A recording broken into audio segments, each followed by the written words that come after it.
खाड़ी के ऊपर बना साइक्लोन मिचोंग गंभीर चक्रवाती तूफान में तब्दील हो चुका है। इसका सबसे ज्यादा असर तमिलनाडु, ओडिशा, पुडुचेरी और आंध्र प्रदेश में देखने को मिल रहा है। भारी बारिश और बाढ़ के कारण हाल बेहाल है। लोग घरों में रहने को मजबूर है। जगह जगह पानी भर गया है और 100 किलोमीटर प्रति घंटा की स्पीड से तेज हवाएं चल रही हैं।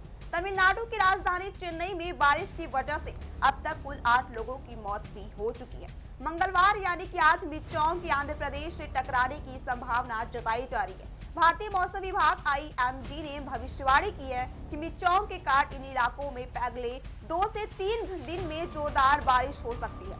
IMD के अलर्ट को देखते हुए तमिलनाडु, आंध्र प्रदेश और ओडिशा में स्कूलों की छुट्टी कर दी गई है और लोगों को भी घर में ही रहने की सलाह दी जा रही है। तबाही मचा रहे साइक्लोन मिचोंग को यह नाम क्यों दिया गया है, क्या होता है इसका मतलब और किस देश ने यह नाम दिया, आइए जानते हैं पूरे डिटेल में। लेकिन सबसे पहले जान लेते हैं कि आखिर ये क्या है। दरअसल साइक्लोन या चक्रवात एक खतरनाक घूमता हुआ वायुमंडल है। दूर से देखने पर यह अंग्रेजी के यू अक्षर की तरह नजर आता है। वैसे तो ये लो प्रेशर एरिया होते हैं जो लो वायुमंडलीय प्रेशर के बाद पैदा होते हैं और जब ये किसी ठंडी सतह से टकराते हैं तो खतरनाक तूफान में बदल जाती हैं और इस दौरान बहुत तेज बारिश होती है और खतरनाक हवाएं भी चलती हैं।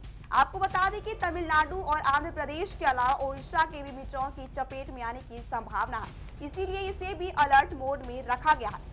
तबाही मचा रहे साइक्लोन को दिए गए मिचोंग नाम का मतलब ताकत और लचीलापन होता है। यह एक म्यांमारी शब्द है। वर्ल्ड मेट्रोलॉजिकल ऑर्गेनाइजेशन यानी कि WMO के अनुसार मिचोंग नाम म्यांमार द्वारा दिया गया और म्यांमारी भाषा में इसे मिगजोम कहा जाता है, जिसका मतलब ताकत और लचीलापन होता है। इसके बाद हम समझ लेते हैं कि आखिर मिचोंग नाम क्यों दिया गया, इसके पीछे क्या कारण है। तो आपको हम बता दें कि मिचोंग साइक्लोन जिस तरह से 3 राज्यों में कहर बरपा रहा है, उसको देखते हुए इसे मिचोंग नाम दिया गया। इस साल हिंद महासागर में उठने वाला मिचोंग छठा और बंगाल की खाड़ी में उठने वाला चौथा चक्रवात है।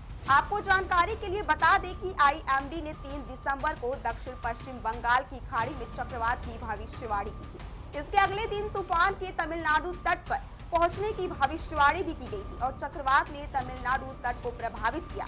इसके फलस्वरूप भारी बारिश भी हुई। इससे चेन्नई के कई इलाके पानी में डूब गए। इसके आगे अब हम समझ लेते हैं कि आखिर कैसे इसका नाम रखा जाता है साइक्लोन का। दरअसल WMO और United Nations economic and social commission यानी कि ESCAP के सदस्य देश दुनिया भर में जो भी चक्रवात आता है तो उसके लिए नामों का सुझाव देते हैं। 13 देश बारी बारी से तूफान का नाम देते हैं। एक बार जो नाम रखा जाता है उसको रिपीट नहीं किया जा सकता है। अमेरिका में आने वाले तूफानों का नामकरण 1953 में शुरू हुआ था, जबकि हिंद महासागर में तूफानों के नाम रखने का सिलसिला साल 2004 में शुरू हुआ। इन 13 देशों में Bharat, Yemen, Bangladesh, Myanmar, Sri Lanka, Pakistan, Iran, Qatar, UAE, Thailand, Saudi Arab, Oman और मालदीव है। सिर्फ उन्हीं तूफानों का नामकरण किया जाता है जिनकी स्पीड कम से कम 63 किलोमीटर प्रति घंटा होती है। इसी के साथ आपको बता दें कि इससे पहले अक्टूबर महीने में अरब सागर से तेज नाम का तूफान उठा था, जिसका नामकरण भारत ने किया था। पहले इसकी भारत के गुजरात में तटीय इलाकों से टकराने की संभावना थी, लेकिन बाद में IMD ने बताया कि देश में इसका खतरा टल गया है। यह ओमान और यमन की तरफ मुड़ गया था। इससे पहले जून महीने में अरब सागर में उठे बिपरजॉय तूफान का नामकरण बांग्लादेश में किया था। इस शब्द का मतलब आपदा होता है। बिपरजॉय गुजरात के कच्छ जिले के जखौ पोर्ट से टकराया था, जिसने काफी तबाही मचाई थी। 7 मई को बांग्लादेश की खाड़ी से उठे तूफान को मोका नाम दिया गया था।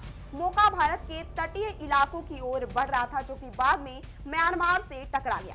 मोका नाम का सुझाव यमन की ओर से दिया गया था। इस तूफान को मोका नाम मिडिल ईस्ट एशिया के देश यमन ने दिया था।